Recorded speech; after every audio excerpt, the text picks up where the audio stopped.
Magandang araw o gabi po sa inyo. Ako po si Nenay, taga Batangas, at gusto ko lang pong ibahagi sa inyo ang isang kwento na hanggang ngayon ay hindi ko makakalimutan. Taong 1991, dito mismo nangyari sa baryo namin sa gilid ng bundok. Isang tahimik na lugar pero kilala sa mga kwentong kababalaghan. Hindi po ako ang mismong nakaranas pero malapit po sa amin ang mga taong sangkot dito. Ang pinsan kong si Lusing, ang isa sa mga nakakita sa lahat, at ako mismo ang sumaksi sa huling bahagi ng nangyari. Noon pong panahong yun, simple lang ang buhay namin sa baryo. Lahat halos magsasaka at iilan lang ang may kakaibang trabaho. Isa sa kanila, si Mang Delfin. Kilala sa amin bilang albularyo. Hindi siya ordinaryong albularyo kasi bukod sa mga halamang gamot at orasyon, may mga bagay siyang ginagawa na parang labas sa normal. Tahimik siyang tao pero mabait at madalas siyang lapitan ng mga taga-baryo kapag may sakit o kapag may nararamdamang kakaiba sa bahay. Kasama niya sa bahay ang asawa niyang si Aling Trining at ang pamangkin nila, si Susan, na dalagang tahimik at masunurin. Isang gabi noon, may kakaibang nangyari. Habang naglalaba daw si Trining sa may poso, biglang lumiwanag ang langit. Akala nila kidlat, pero walang kulog. Pagtingin niya sa taas, may nakita raw siyang parang bola ng apoy na tumatama pababa. Galing sa langit yun, papunta sa bandang gubat. Delfin, Delfin! May bulalakaw! Sigaw ni Aling Trining habang natapo ng timba ng sabon. Lumabas si Mang Delfin na bitbitang gasera. Saan banda? Tanong niya. Doon niya nakita ang sinasabi ng asawa. Isang malakas na liwanag na bumagsak sa may dulo ng bundok malapit sa sapa. Ay, baka eroplano? Sabi ni Trining, pero umiiling-iling si Delfin. Hindi, ibang klaseng liwanag yon. Para siyang may buhay. Kinabukasan, maaga pa lang nagpasya si Mang Delfin na puntahan ang lugar kung saan bumagsak ang liwanag. Kasama niya si Lusing na kapitbahay nila at si Susan na pinilit sumama. Pagdating nila sa gubat, naamoy nila agad ang sunog, parang bakal na nalusaw. Amoy bakal, Mang Delfin, sabi ni Lusing habang tinatakpan ng ilong. Oo nga, parang nasunog na lupa, sagot ni Mang Delfin. Sa gitna ng damuhan may nakita silang bilog na hukay. Parang pinagbagsakan nga ng kung anong mabigat. Sa gitna noon may isang bato. Maliit lang, kasing laki ng kamao pero kakaiba. Kulay abuhin nga, may halong berde at asul. Nagniningning pa ito kahit tanghaling tapat. Ang ganda, Mang Delfin, sabi ni Susan sabay abot ng kamay para hawakan. Wag mong gagalawin. Pero huli na, nahawakan na ni Susan ang bato. Pagkapit niya, parang biglang natulala ang dalaga. Ang mata niya ay napatingin sa malayo tapos ngumiti siya, pero hindi normal. Mainit, pero parang may boses na nagsasalita. Nilapitan siya ni Mang Delfin at hinila ang kamay. Bitawan mo yan. Pagkabitiw ni Susan, sumirit ang dugo sa palad niya, parang tinusok ng maliliit na karayom. Dugo? Nakagat ka ba? Sabi ni Lusing. Ay hindi po, sagot ni Susan pero bakas sa muka ang pagkailang. Dinala nila ang bato pauwi kahit tutol si Lusing. Baka masama yan, Mang Delfin. Baka may sumpayan, sabi nito. Pero sabi ni Delfin, hindi, baka ito ang batong ginagamit ng mga diwata. Kapag maayos na inaral, baka may taglay na bisa. Dahil likas na mausisa, inilagay ni Delfin ang bato sa isang garapon at nilagyan ng langis ng nyog. Nilagay niya ito sa altar niya kung saan naroon ang mga orasyon at anting-anting niya. Simula noon nag-iba ang ihip ng hangin sa bahay nila. Madalas daw marinig ni Trining na may naglalakad sa labas kahit 10 oras ng gabi. Minsan maririnig niya nga, parang may kumakaluskos sa kisame, pero pagsilip nila, wala naman. Ilang gabi ang lumipas. Si Susan naman ay nagbago. Hindi na siya lumalabas ng bahay tuwing umaga. Tulala, tahimik at minsan ay nagsasalita mag-isa. May bumubulong sa kanya, sabi ni Trining. Sabi niya, galing daw sa bato. Dagdag pa nito. Kinagabihan habang kumakain sila, biglang nagkalabog sa kusina.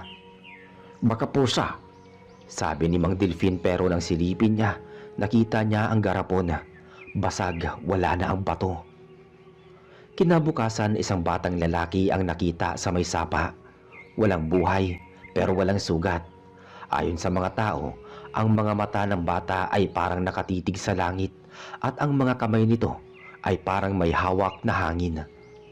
Mula noon, hindi na nagparamdam si Susan ng normal.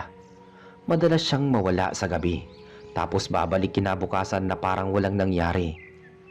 Minsan may dugo sa labi niya, minsan basa ang mga paa kahit walang ulan. Lusing, naniniwala na akong hindi ordinaryo yung bato. Parang may nakalabas na kung anong nilalang, sabi ni Aling Trining isang gabi. Sumang-ayon si Lusing. Sabi ng nanay ko, dati kapag may bumagsak na bulalakaw, huwag daw hahawakan kasi minsan may laman yan. Hindi lang bato, kundi tahanan ng nilalang mula sa itaas.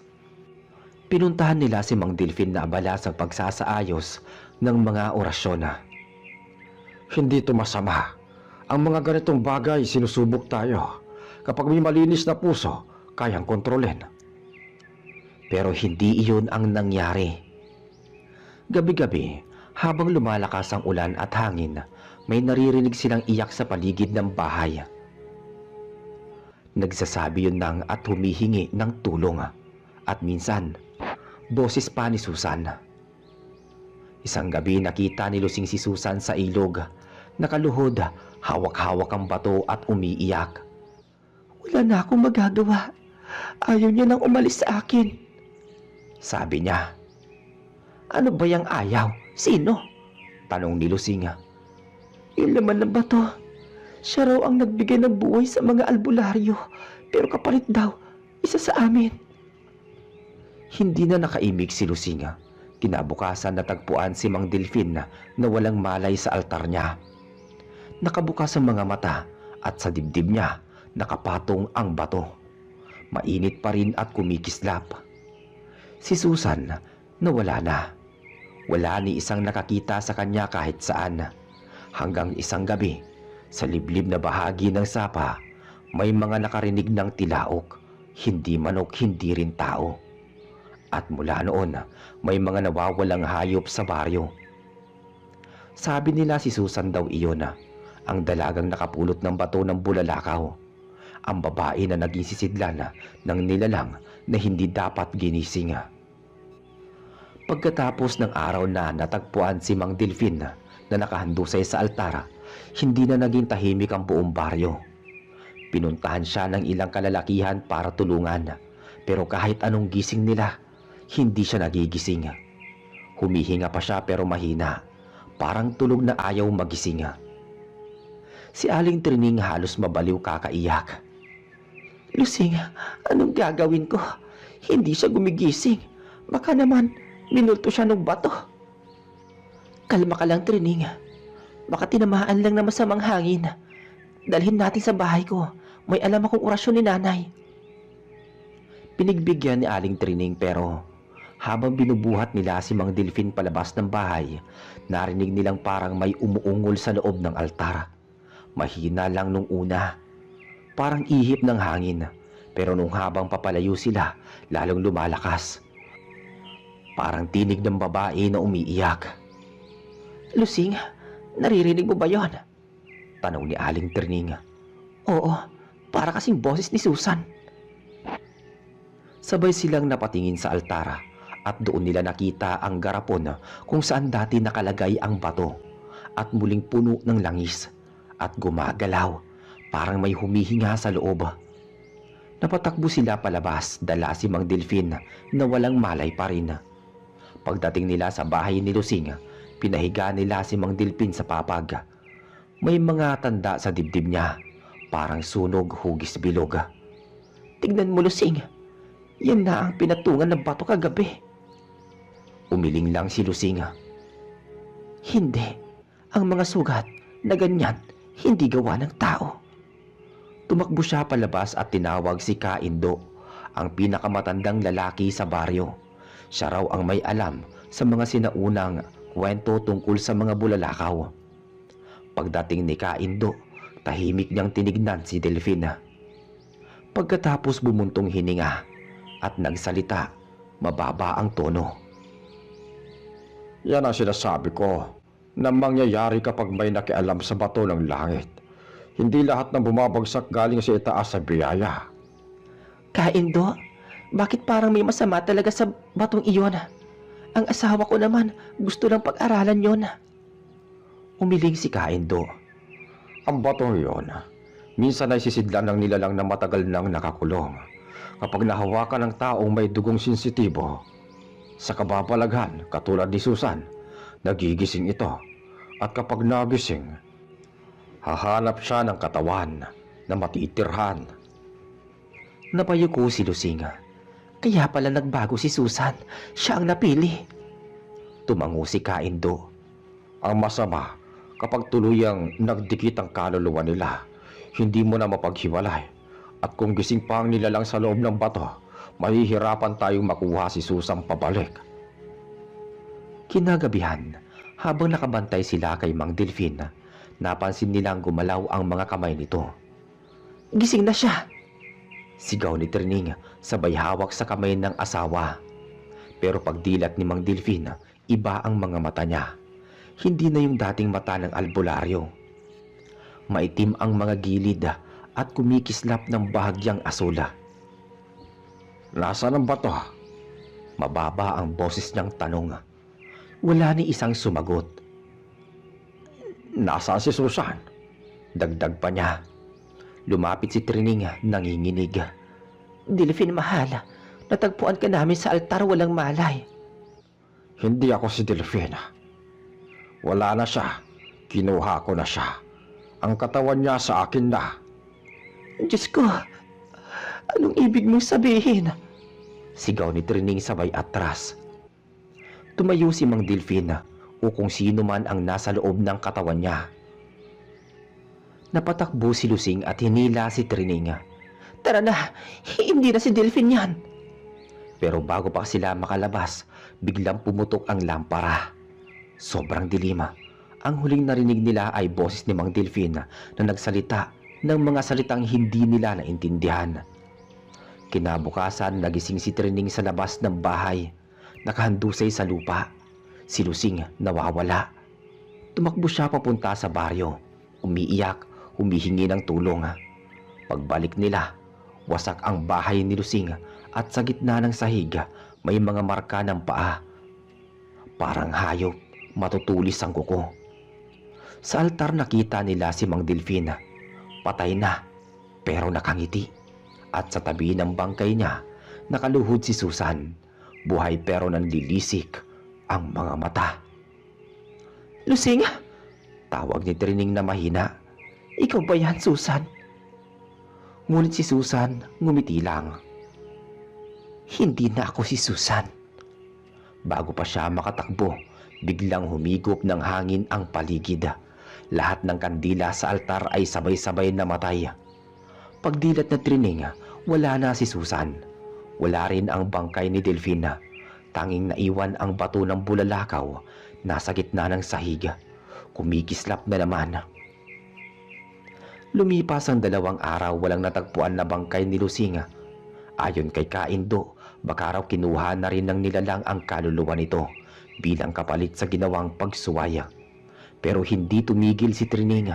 Araw-araw bumabalik siya sa gubat, dala ang mga lumang orasyon ng asawa niya. Ang sabi niya, "Hanggat hindi ko nasisira ang batong iyon, hindi matatapos to." Isang gabi ng Agosto, bumalik ng mag-isa sa lugar kung saan unang bumagsak ang bulalakaw. Tahimik ang paligid, tanging tunog ng mga kuliglig at hangin ang maririnig. Sa gitna ng dilim may nakita siyang liwanag, kulay asul na pumipintig. "Yan ka na naman. Isasauli kita kung saan ka galing," bulong ni Trining sabay lapit.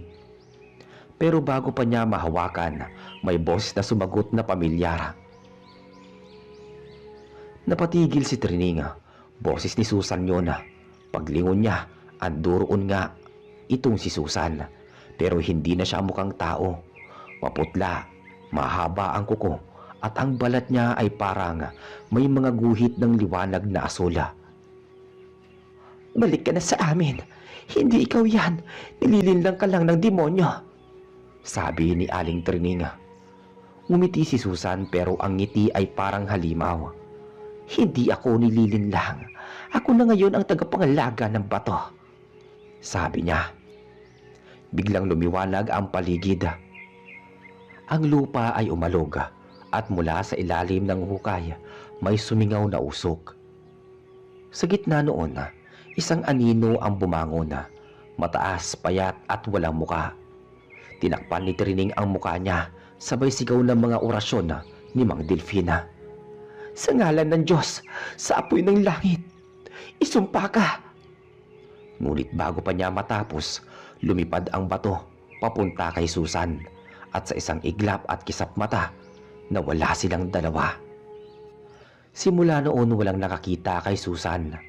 Sabi ng matatanda, tuwing buwan ng Hulyo kapag malinaw ang langit at may nakikitang bulalakaw, may maririnig daw na iyak sa bundok. At kung minsan may batang nakikita sa sapa, nakatitig sa langit, parang may kausap. Sabi nila, iyon daw ang kaluluwa ni Susan, o baka siya na mismo ang nilalang ng bulalakaw, naghihintay ng panibagong sisidlan. Kinabukasan, maagang-maaga pa lang, ay naglakad si Kaindo papunta sa bahay ni na Aling Trining. May dala siyang mga tuyong dahon ng sampalok at puting kandila.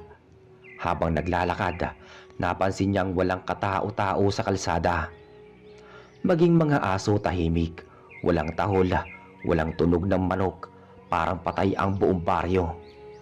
Pagdating niya sa bahay, sarado ang pinto. "Trining, Lusing, ako to, si Kaindo." Walang sumagot. Pinihit niya ang siradura. Bukas ito. Pumasok siya. Ang loob ay nagkalat, parang may nagpambuno. May mga bakas ng paso sa sahig at sa padera. Tila may nasunog na langis. Sa gitna ng mesa, naroon lang isang maliit na piraso ng bato. Itim na parang abo pero kumikintab kapag tinamaan ng liwanag. Lumapit si Kaindo sabay bulong. "Diyos ko, yan na nga yun." Kinuha niya ito at nilagay sa supot ng tela. "Hindi na pwedeng manatili ito rito. Kailangan ko itong ibaon sa hukay bago tuluyang magising." Sa kabilang baryo nakita si Lusing. Buhay pero kakaiba na siya. Nakaupo lang siya sa gilid ng ilog, nakatitig sa tubig. May lumapit na dalawang bata na nagtataka. "Ating Lusing, anong ginagawa mo dyan?"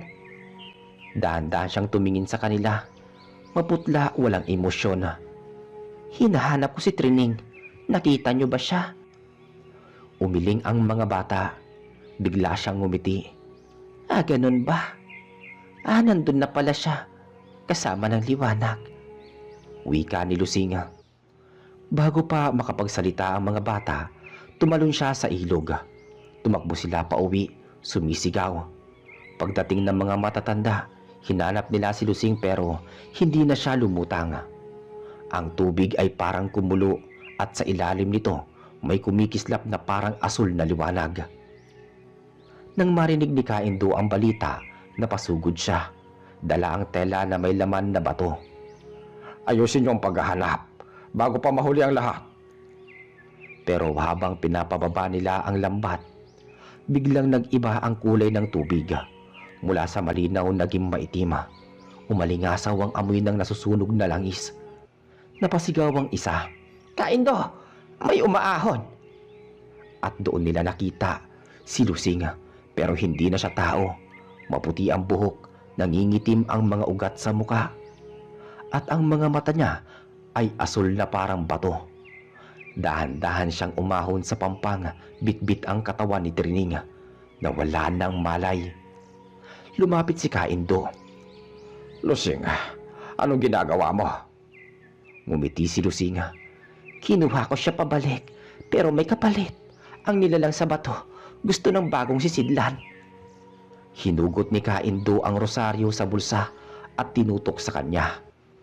Lumayas ka sa katawan ng tao. Sa ngalan ng Panginoon, isinusumpa kita. Ngunit ngumiti lamang si Lusing at sabay bumulong ng mga salitang hindi nila maunawaan. Biglang nagsimulang gumalaw ang tubig ng ilog. May mga bula at may lumitaw na mga kamay na kulay itim. Humihila pababa sa mga paa ng mga lalaki. Sigawan, iyakan sila. Si Kaindo ay sumigaw. Itapon niyo ang bato. Ibalik sa lupa. Agad niyang hinugot ang supot at ibinato ito sa gitna ng ilog. Pagbagsak, nagliwanag ang paligid. May sumabog na asul na liwanag at sabay nawala ang mga kamay sa tubig. Nahulog si Lusing, walang malay, at si Trining ay huminga muli. Pagkaraan ng ilang oras, dinala nila sa bahay si Trining at si Lusing. Si Trining ay mahina pero gising. Kaindo, nasaan si Susan? Tahimik si Kaindo. Hindi ko alam. Pero ang bato na ibalik na natin. Baka kasama na siya ron. Tumulo ang luha ni Aling Trining. Gusto ko lang sana siyang mailigtas. Ang mga kagaya ng bato ng bulalakaw ay hindi dapat ginalaw. Kapag napulot mo, ibalik mo kung saan mo ito nakuha. Dahil bawat isa niyan may kaluluwang nakakulong. Sabi ni Kaindo. Lumipas ang 3 buwan. Akala ng lahat tapos na ang kababalaghan. Pero isang gabi ng Nobyembre, may dumaan na matanda na lalaki. May dalang bote ng langis at may mga halamang gamot. Huminto siya sa harap ng bahay ni Aling Trining. Magandang gabi po sa inyo. Ako po si Mang Dilpen. Albularyo mula sa kabilang bayan. Napatigil si Aling Trining. Anong pangalan mo ulit? Ngumiti ito. Mang Delphin, may naghahanap po kasi sa akin. Sabi kailangan daw ng manggagamot dito. Pero patay ka na. Napatras si Trining. Tumawa lang ang matandang lalaki. Patay? Hindi ako namatay. Kinuha lang ako saglit ng liwanag. Sa likod niya may nakatayo. Isang dalagita, nakaputing bestida, nakayuko. Siya si Susan. Sabi ng matandang nagpakilalang si Mang Delfina. Pumalik siya para ayusin ang lahat. Dahan-dahan niyang tinaas ang ulo ng dalagita. Ang mga mata nito ay kumikislap ng bughaw. Hindi pa tapos ang kasunduan. Sabi ni Susan, sabay ngiti. Kinabukasan natagpuan ng mga tao ang bahay ni Trining na sarado mula sa loob. Walang tugon kahit anong katok. Nang sirain nila ang pinto, wala silang natatnan kundi ang amoy ng langis at abo. Sa gitna ng sahig, nakaukit ang hugis bituin at bilog na may abo ng bato sa gitna. Mula noon, muling tumahimik ang baryo. Ngunit tuwing gabi ng ulan, sinasabing may lalaking kumakatok sa mga bahay. Nag-aalok ng gamot sa may sakit na hindi gumagaling. Kapag tinatanggap mo, bigla kang lalagnatin at mawawala kinabukasan. At sa bubong ng bahay mo, may matatagpo ang abo na kumikislap kapag tinatamaan ng liwanag. Sabi ng matatanda, yun daw ang bato ng bulalakaw na muling naghahanap ng sisidlan. At ang nagdadala nito, ang albularyong si Delfina na hindi na tao.